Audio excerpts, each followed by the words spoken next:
مرحبا بكم مشاهدي قناة. إليكم الريتنج اليومي لمسلسلات يوم الأحد. فقد غاب عن المنافسة مسلسل الخفقان الذي انتهى الأسبوع الماضي، واللافت أن مسلسل بهار ورغم تغيير يوم عرضه إلا أنه تقدم هذه المرة.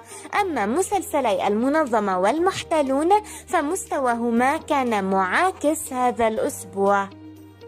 فالمركز الأول يسيطر عليه مسلسل المنظمة، حيث حصلت الحلقة الجديدة 161 على نسبة مشاهدة 6.93. لسوء الحظ شهدت تراجعا كبيرا طال جميع الفئات، ومع ذلك مستواه لا يعلى عليه وأرقامه تبقى مرتفعة حتى وإن حصلت فيها الكثير من التغيرات.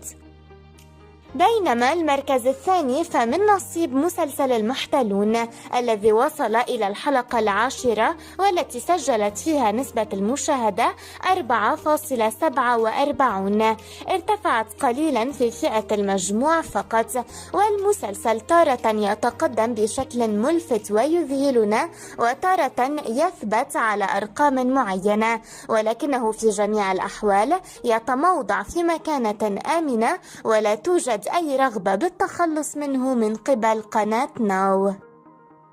أما مسلسل بهار فهو صاحب المركز الثالث والأخير، فقد حصلت الحلقة 62 الجديدة على ريتينج 3.79، وكما نرى الارتفاع اللافت والمطلوب جدا لضمان استمرار المسلسل في يوم عرضه الجديد، لأنه إذا كان الوضع عكس ذلك وإذا لم يحقق أي تقدم ففورا سيتم الاستغناء عنه وتحديد موعد لنهايته.